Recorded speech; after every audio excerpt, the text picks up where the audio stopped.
The Spin-off Podcast Network. K-pop to me means more than just listening to music.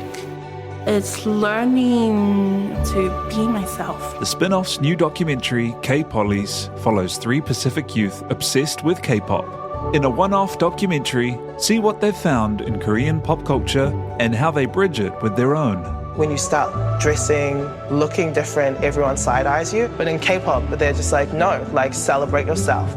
Watch K-Pollies today at thespinoff.co.nz/videos. Made with the support of New Zealand On Air.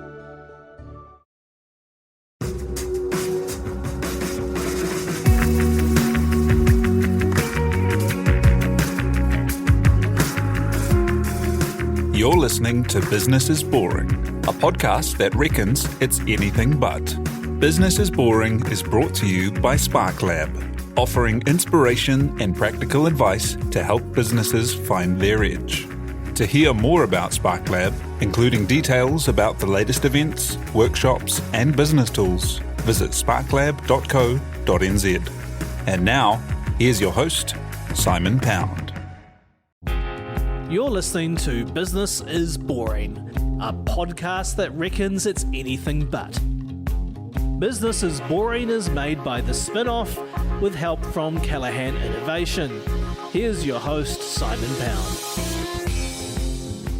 A few short years ago, a fellow looking for some good butter for a baguette noticed something odd. Although we were a dairy country, if you went to the supermarket and wanted a fancy butter, the option came in a blue pack all the way from Denmark. Why and what on earth? This thought led Peter Cullinane to try to make his own top shelf butter and to then found and grow Lewis Road Creamery, beautifully made, indulgent and to-be-savoured dairy. It's been quite a ride, with tales of security guards protecting their Whittakers Chocolate milk collaboration, sold-out ranges, copycat milks and expansions into bread, ice cream and non-dairy milks, to name a few. Lewis Road Creamery is a huge success, and part of that may be that it wasn't Peter's first rodeo. He's an ad man who ran Saatchi Saatchi in New Zealand and Australia, and then worked for them in a big role in New York. On coming home, he co-founded Assignment Group, who've always let the work talk for itself, launching Hyundai here and helping Whittakers reach their most loved brand position. And he also co-founded Antipodes, the beautiful water in the elegant German bottle. To talk selling dairy to dairy farmers, making ideas into business, and taking ideas to action, Peter Cullinane joins us now. Thank you so much for being here today. Pleasure, Simon. Hey, let's go right back to the beginning of the career in advertising. What attracted you to advertising? I started in a time when advertising was still sort of reaching its peak, actually. And it was purely luck. It was sort of a family thing. I just happened to know someone who knew someone, and I fell into it. And it was just one of those. I loved it. I loved it, and it sort of just got me off to a rocking start. And I loved being surrounded by people who were really highly imaginative and highly energized, and lots of fun to be with. And it was just like just a sort of rock and roll from the first minute. And was it rock and roll? Because we have these kind of we look back at the glory days of the 70s, 80s and 90s with long lunches and with the kind of the primacy of media where, you make one ad and one billboard and put one thing in the Herald and the entirety of Auckland would have seen it. And that's all changed. But when it was like that, was it lots of fun? It was exactly like that. And it was also back in those days. So this is before the first Longy government, basically. So in those days, it was a very protected industry and actually generated a lot of money. And so it was able to do things really well and look after people really well. And the power of advertising those days was, I think, much greater than it is now. So yes, you could achieve a lot, and you could achieve a lot, frankly, in a morning. And I still, those long lunches, they're just true. But actually, I don't think we ever had an unproductive lunch. I think, most of the great ideas were always held, while you're chatting over lunch. And so we had, over the years, you'd have your favourite restaurants and your favourite tables and your favourite thises and your favourites that, and it was all sort of part of the ritual of getting to great ideas. So hugely, hugely entertaining and sort of rewarding time. And some of those, like because advertising had such primacy in the media landscape, some of those campaigns and those things like for telecom and the like and Spot the Dog, they're always going to be part of the fabric of the country as well. But what's it like to work on projects like that? I think it's a huge privilege, and I don't think actually anyone else is going to have the sort of privileges that we had. It was just one of those sort of times, and that those things happened. And I think some of the work was absolutely fabulous, and I think we did a lot of it. Colenso did a lot of it, and the sort of the rivalry, between the agencies in those days was intense and friendly. And I think what I enjoy though most was just the people I worked with, and so two of my sort of oldest and dearest colleagues, Kim Thorpe and Howard Grieve, were all part of that journey. And went on, when we started Assignment Group later, as did James Hall. So we were surrounded by, just the pick of the best people, and doing great work, and clients who were loved what we did, and we loved working with them. It was a terrific period. What was it like popping out of that New Zealand environment, because you ended up running the New Zealand and Australian Saatchi operations, to then go out to New York and the big world of advertising? What was similar and what was different? So we were in. We had a wonderful time. Personally, we were in New York. In the late '90s and just at the turn, and so our time in New York was when Clinton was in ascendancy, and I think America was at its finest. So we had a brilliant time. Advertising in New York by then had just started to lose its gloss, I think, and so it wasn't nearly as advanced as we were here. The thing about New Zealand is you can do. Because it's such a small country and because there are so few of us, we seem to be able to sort of do things quickly and inventively and a scale that for our size is extraordinary. That wasn't the case so much in New York. I spent a lot of time in other markets, however, including the UK, and again, Saatchi's in Charlotte Street, was rightly famous as one of the great sort of, homes of advertising. So in those years, I spent most of my time on a plane, really, traveling from country to country to country. So I had personally, it was a brilliant time of my career. Then you came home and set up Assignment Group with the others, as you mentioned there. And I think, would it be fair to say that outside of Adland, where you guys you're totally revered for the work that you did, you may not have the person on the street recognition of a Saatchi Saatchi or a Clemenger or a Colenso or whatever, but look at the work that you guys have produced with Hyundai launching it into the country and Whittakers. The assignment model that we had envisaged is, I think, the way our industry is sort of heading. When I say our industry, the advertising communications industry, and I think it was. Basically at a time when there was that big shift from big media to social media and so on and so forth, and just being able to be much more fleet of foot and much less connected to main media was really important. So you could make decisions that were based on, what was the best thing to do as opposed to, where could you place your 30-second spot. And what a change in advertising. I mean, the change from make an idea and it lasts 6 months and you put the same idea out through 6 or 7 channels to make 100 ideas for 100 channels and change them every 7 days. And make those ideas at a fraction of the cost and frankly a fraction of the return. So I'm always sort of aware of the Simon, but when you leave something rather, it's never quite as glamorous as it was when you were in the middle of it. So I've got to be aware of that. But I actually think that the industry has changed, beyond all recognition, and it's just much more difficult to make an impact than it was back in the day. And so I think the thing that I always have always said about advertising is, the need to communicate remains a constant. The way in which we do it changes, and I think that advertising and marketing, but particularly advertising, is going through an absolute sea change. I think it's actually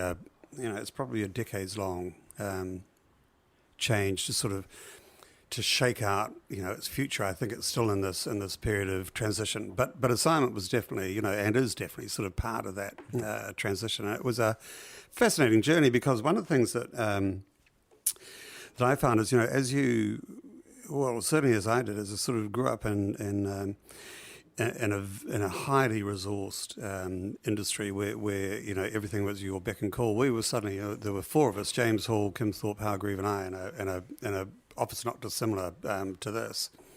And we happened to find out where the post office was and so how you make a cup of coffee and stuff. So it was a fantastic ride and lots of fun. That's so cool. And one of the things that has really changed in the world of advertising is that concept that if you as a team have the smarts to make something that people will love and engage with, why not own the product as well as the communication? Did you always have that in your mind, that you wanted to own the product and the story? Yes, I did.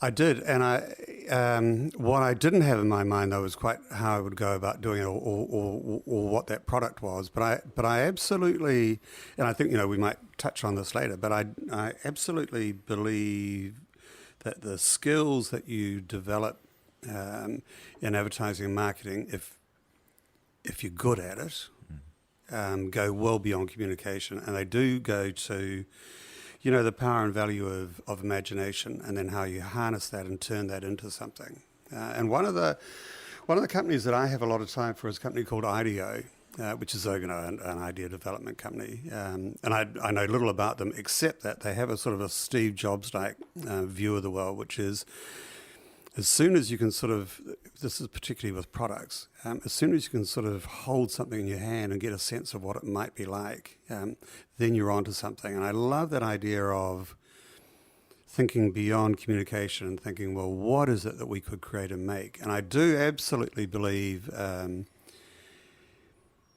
that is the essence of success going forward. It's imagining what you can do and then just setting out to do it. And I think the scale of that imagination is entirely up to the individual.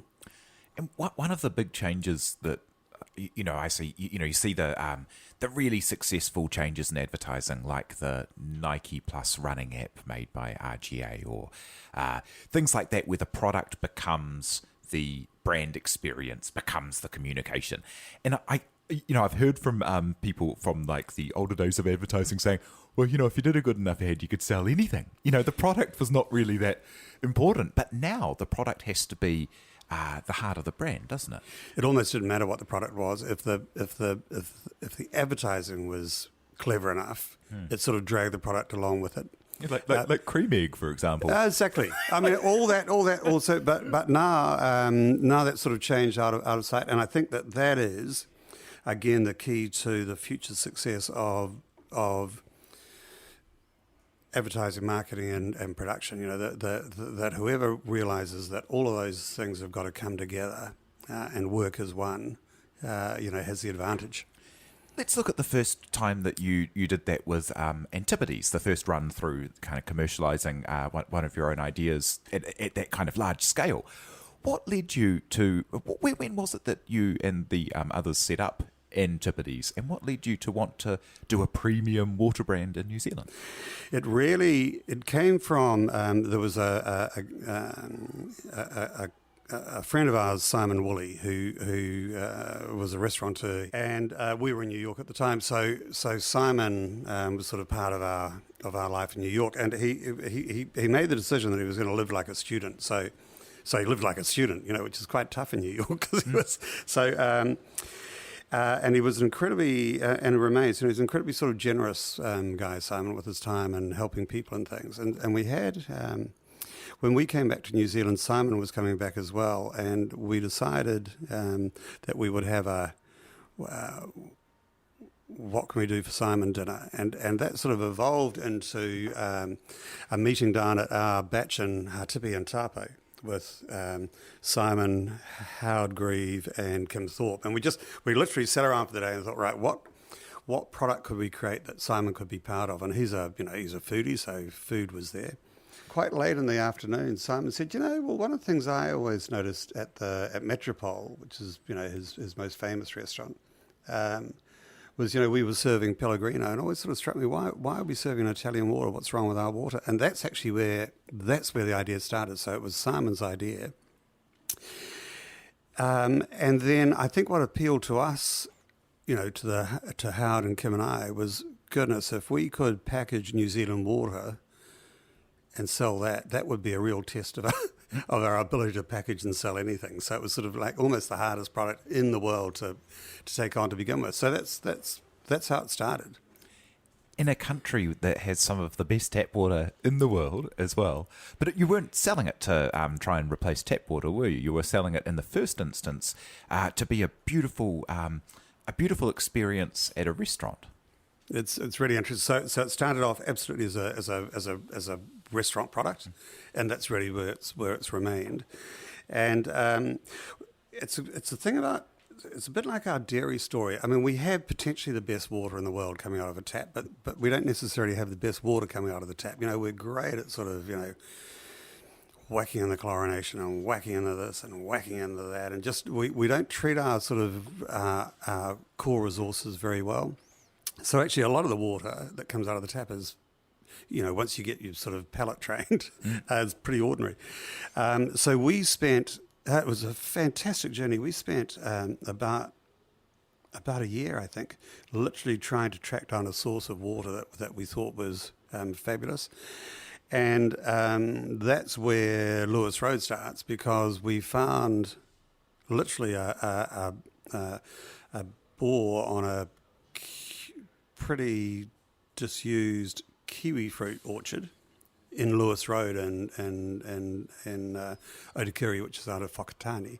And we knew that to be probably the best water source in the country. And so we bought the little kiwi fruit farm and started the whole thing from there. And how do you scale up from a couple of old friends sitting around and talking through an idea to having a bottling plant, to building all of the elements of a FMCG kind of business? Yeah, it's pretty haphazard. But actually, the best story to begin with was before we started bottling our own water.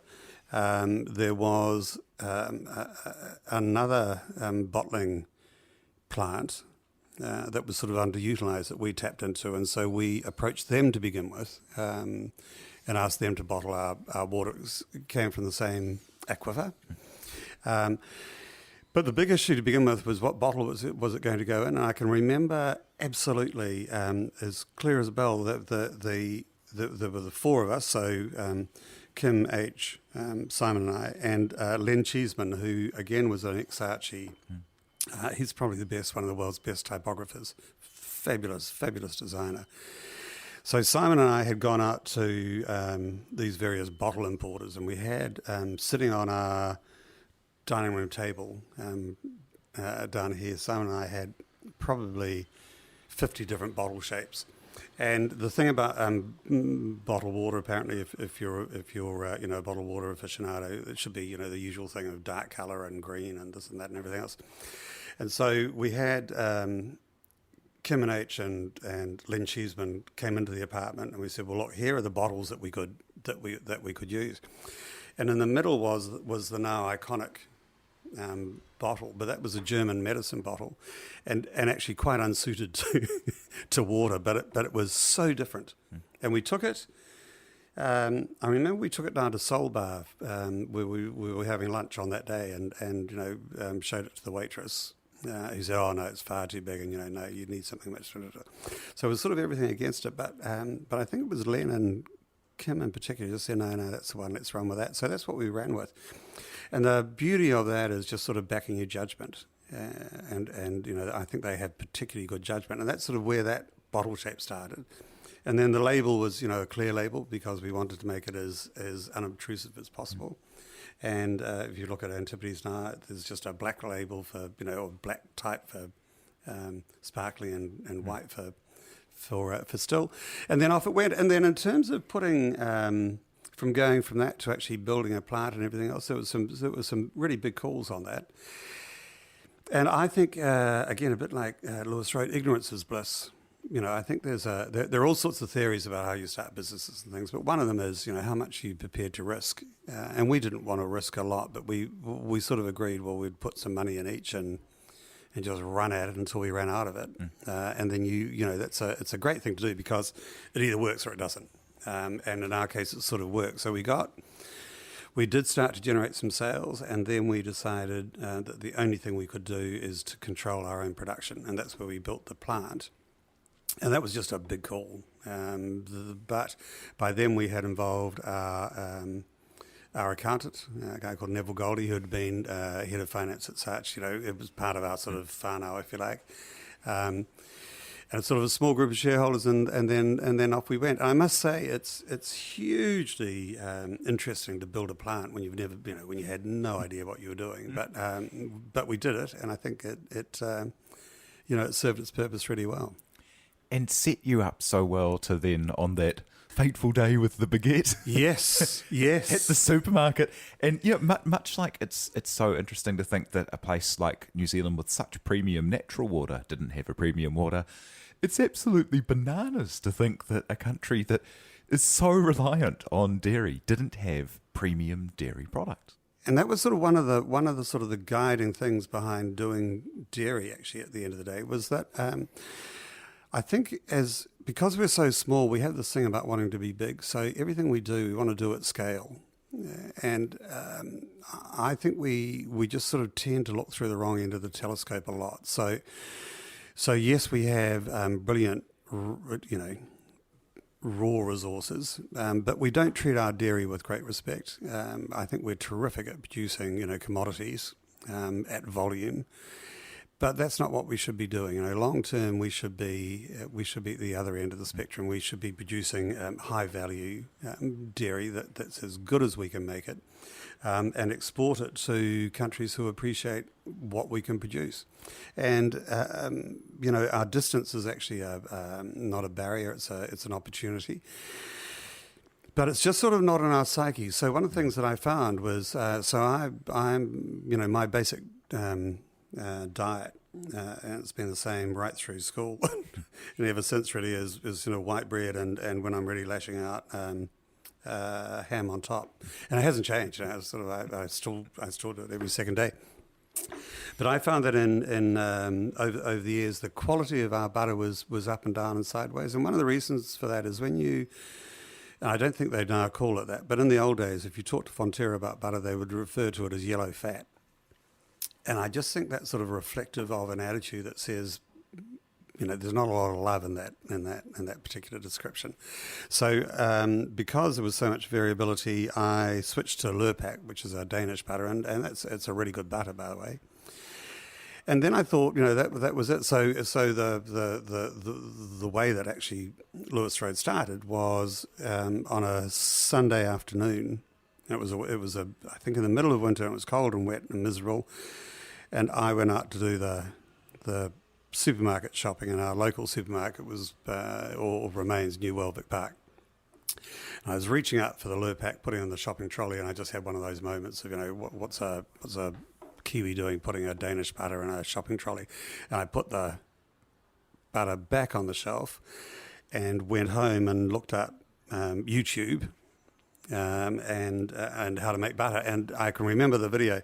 It was a woman in the Appalachian Mountains sitting in literally sort of in the truly sitting in a lazy boy talking to camera, and she was demonstrating how you make it in an AG jar. So you take an AG jar and you fill it up with a third of cream, and then you shake the hell out of it, basically, and that separates the water molecule from the fat molecules, and off you go.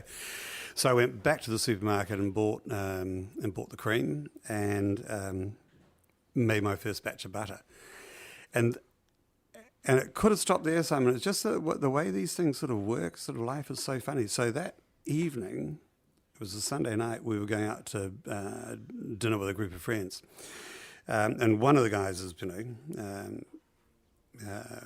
very successful and so on and so forth. And we were having a chat across the the dinner table and saying, "So what are you up to?" And I was saying, "Oh, yeah, I'm doing this, I'm doing that, I'm doing something else." I could just see I wasn't lighting his lights, particularly. So I said, "I don't know why," but I said, "Oh, I'm going to start a butter company."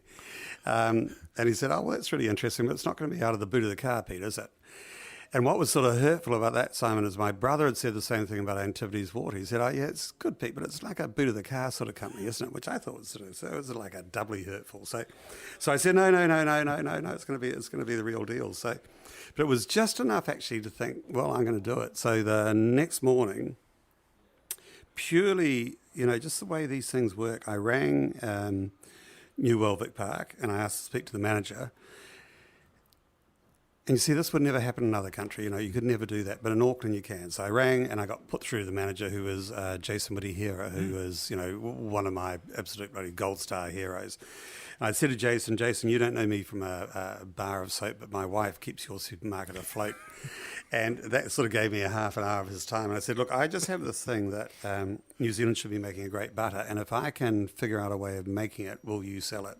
And it was as simple as that. And Jason said, "If you make it, I'll sell it." So that's how it started. And if you follow people around in the supermarket and look at their trolleys, people are obsessed with dairy in this country. They'll have 7 or 8 different types of dairy. They'll have a cottage cheese, an Edam, a brie, a sour cream, a milk, yogurt, ice cream, just in a normal trolley. And Simon, we're not responsible for a lot of that, obviously, but I think we are actually responsible for a piece of it. I think certainly the cheese thing was really starting to go by the time I showed any interest in butter, but butter was absolutely just a basic commodity. It's a baking need. Yeah. And you always used butter that was sort of coming near its use by date in baking and so on. So it's sort of it was just and again, what I love about New Zealand, which again couldn't happen, I don't think, anywhere else, but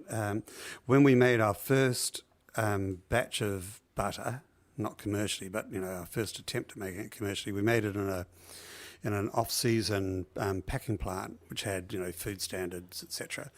But it was a complete disaster. Just everything that went wrong could go wrong, including when you make butter, you've got to make it in a chilled environment. So we were making it in this packing shed, which is getting quite warm. So we turned on the air conditioning and out blew sort of 6 months worth of dust and stuff. So it was a complete nightmare. But it was enough to sort of teach us a few lessons. And then I was in. So I thought, right, well, and then we tried packing it, and it's like trying to wrap chewing gum. You just can't do it. So I thought, right, we're going to have to find a new way of wrapping this butter when we get around to make it. And I was back in New World, and Ross McCallum, who was the founder of Carpety many years ago, happened to be in the cheese deli section when I was there. And he said, "What are you up to?" And I said, "I'm trying to find a way to pack butter." I can't sort of suss it. And then he put me on to someone who put me on to someone, and so on and so forth. And the degree of cooperation in dairy, I think, is fabulous, including Fonterra, by the way. Sort of they're big and so on and so forth. But we've had a lot of help. We've had a lot of help as we've grown. Let's look at some of the kind of milestones of the company. Can we talk about the chocolate milk, which was already a hit product, and like the butter and stuff, that was a beautiful artisanal product in a wave of caring about artisanal products. So that could have just been, but the chocolate milk was kind of a collaboration branding kind of masterclass.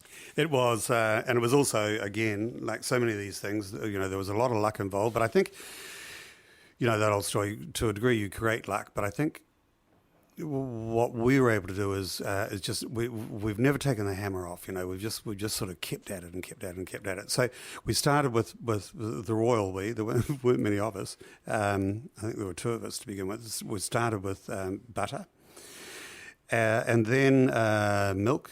And again, back to your point about New Zealand producing the best milks and so on. Actually, our milk is it's just the side of being legal. Because we had to permeate, we do all sorts of things to our basic milks to stretch them, which came as a huge surprise to me, because I just thought, our milk would be the best in the world. So that's, again, just like butter, what we set out to do with milk. And our original milk actually was organic Jersey milk, and we just ran out of Jersey milk within, I think, the first 3 months. We just couldn't get enough. But again, Jersey milk is just the as we say, the creme de la creme of drinking milks. But that proved to us again that if you produce a really good product, people will flock to it, and they're prepared to pay a premium as long as they're getting what they pay for. The trick is it's got to be value. And so we started with white milks, and that really started to really change the pace of Lewis Road. And we wanted a bottle that sort of paid homage to milk as it should be, which is why we have that, the bottle that we use. One of the great things when we were launching milk is that milk and bread are the two most auto-bought products in a supermarket. So people almost aren't looking; they're just sort of reaching up, just out of the corner of their eye. Just as we were launching our milk, Anchor came up with their light-proof bottle, which was, just a gift from heaven for us because it forced everyone to think about the milk they were buying. And so all of a sudden it was, well, am I going to take this light-proof bottle thing, which I don't really like, or am I going to go, oh, there's a milk bottle as I remember it as a kid's bottle. So it gave us an incredible sort of leg up. So then I was having lunch with Janine and James Draper from Farrow's, just one of those sort of catch-up lunches. And it was James who said, you know what I'd really like? I'd really like a really decent chocolate milk. Could you do that for me? So that's where that idea started. And as you mentioned before, Assignment Group, and before that, Saatchi's had worked with Whittakers for 20 years probably, and so I rang Holly Whittaker. He's sort of the third generation, and I have a huge amount of time for Holly, and I said, Holly, I've just got this idea about making a chocolate milk. Would you be up for it? And again, to her enormous credit, because for them the brand is incredibly important and how it's treated and so on. She was really receptive to it and said, yep, if you can do it, we're with you. And so that's where it started. And just one of the lucks of these things, Simon, the GVD, who's our bottler, only had the capability of adding powder to their milk, not liquid. And Whittakers had just introduced this 5-roll refined milk chocolate, and that actually uses like almost a talcum-like chocolate. So it was just one of those magic things where the only chocolate we could get from Whittakers came in powder form. The only way that GVD could make flavoured milk was to take powder, so those two things came together. And it took probably truly no more than 10 days to develop that product, because there's not much to it. It's chocolate and milk. And that, like off you go. And then it was just, as you know, it just went nuts after that. The going nuts part, how much of that was planned and surprise, and how much of it, like the security guards, for example, was that a real thing? That I think was a real thing. It was such a sort of a tsunami moment. That the security guards were there more to control the number of people who were lining up and buying. It was just, it truly was. It was a remarkable It was the period. lead story on the news front page of yes. the paper that there was chocolate milk shortages. I mean, were you pinching yourself? Absolutely, and I don't think it's ever happened in food like that. That was just they call it a black swan moment. But we had no idea. We had no idea, and nor did Whittakers, and nor did GVD. And so the shortages were, they weren't, I can hand on heart, they were not designed. They were simply a result of GVD, had a small bottling plant that was simply not geared up for sort of volume demand that suddenly just came in. And then Whittakers couldn't supply the amount of chocolate. So it was just a constant supply issue for us for, I don't know, it seemed to go on for years. It was probably, 6 months or 12 months. But it was a wonderful... It was a wonderful collaboration, remains that way. And I think there's just something about, I think as Kiwis, we love that sort of stuff too. I think we love, little companies working together and things. I think it's very much sort of part of our DNA. And the perfect kind of treat as well. Oh, magnificent. I just love it. So with the expansion of the brand as well, you and the team have now moved into bread, ice cream, non-dairy items like cider. Cider. We're launching that today, and that came from. Again, a lot of stuff happens in midwinter for some reason. I just think it's sort of when it's cold and dark and miserable, you sort of maybe that's when you're most creative. But we were sitting around our office is actually not dissimilar to your offices in that they're in an old warehouse in the middle of the city, I must say, but in an old warehouse, and the building was actually built by LD Nathan, who were really the founders of commercial dairy in New Zealand.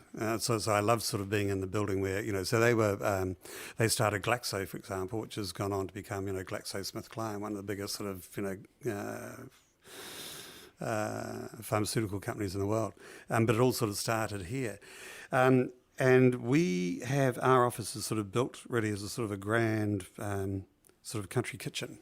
Really, so it's quite different to the normal office, but we do a lot of our sort of work around the kitchen table, and we were having a farewell for someone. We were just sort of talking about, and like everyone had an OE experience in the UK, and we were talking about cider, and somehow we got onto drinking, as you do, and cider, and that's sort of where that idea came from. Which is, hang on,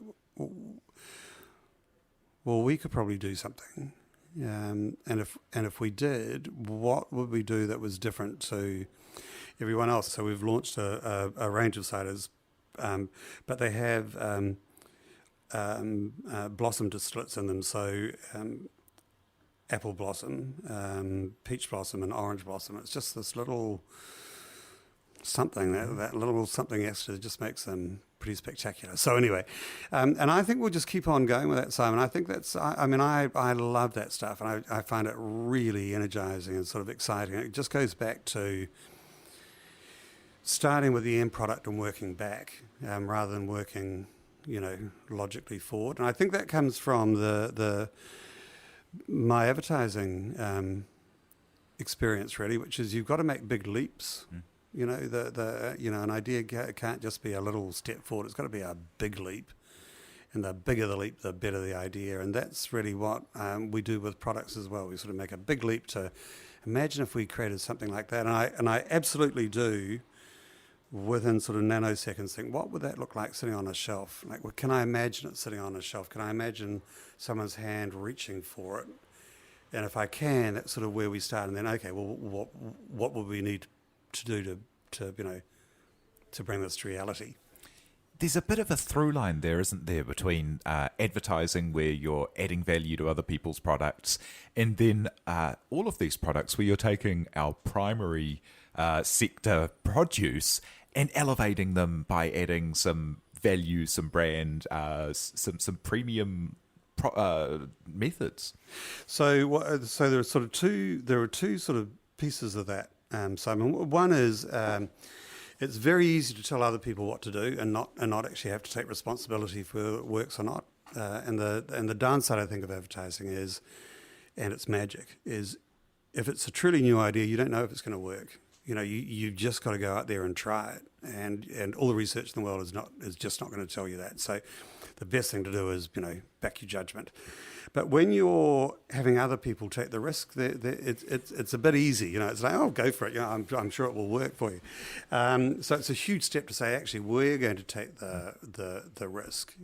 So that's sort of one side of it. But the other side of it is that if you've spent, as I have, and as Kim and H and James and all these guys that I spent so much time with over the years, where you are recommending to others that they do something, then clearly it's up to the others to decide whether they do it and how well they do it and how much they embrace the idea and things. And I think that's always quite disappointing when you see an idea that could have been great somehow get sort of, whittled down. And I always have this analogy of sort of Michelangelo, chipping away at the marble. You've got to know when to stop chipping, or otherwise you end up with a statue there that's like 2 centimetres. 2 centimetres, it's perfect, but it's tiny. So you've sort of got to know when to stop. if you're doing it all yourself, it's entirely up to you. And so you become your own client. And I must say that is enormously energizing because, if you can imagine it, you can do it, and off you go. A couple of questions that we like to ask people. What do you wish you'd known earlier? I think I wish I had known how much fun it was doing it yourself rather than doing it for others. And I think but maybe, I don't know, I never regret that stuff because you think, who knows, maybe I wouldn't have known how to do it well enough and it would have been a failure. And we've had a few failures, even now with all this experience, you think, whoa, we got that seriously wrong. But that's an enormous amount of fun. But I do think the thing that I would say is there's nothing like starting tomorrow. And I think that we are all, it's just human nature. We can always find a reason not to do things. And I think the real lesson is, just get out and do it. And the younger you are, and I keep, saying this too, so my boys are, classic millennials, is that just get out there and take a risk. And the worst thing is it doesn't work. We'll do something else. And the older you get, the less inclined you are to take a risk. And I think that was, for me, with Lewis Road, that was the biggest single risk assignment, which was, so I've built a career of, advising others. What happens if I screw up? That's the end of that career. But that little tightrope thing for me, I love it. And that's what assignment was as well. We sort of took off all the safety nets. And so it's just like walking a tightrope, which I've never been able to do, by the way. But, if I could, I'd love to be able to do it because I just love the thrill of that sort of risk. And then you just hope you're going to get a reward for taking it. That's so magic. Thank you so much for coming to chat to us today. Peter Cullinane of Lewis Road Creamery, Antipodes, co-founder of Assignment, and back to Saatchi Saatchi in the early advertising days. Thank you so much for coming and sharing your story. Absolute pleasure, Simon. Oh, wonderful. Thank you, Jose Barbosa, for producing, and thank you very much for listening. You've been listening to Business is Boring, presented by Simon Pound. Brought to you by The Spin-Off and Callaghan Innovation.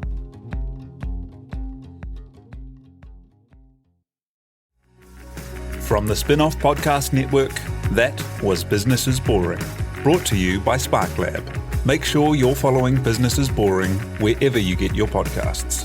And for more information on SparkLab, visit sparklab.co.nz.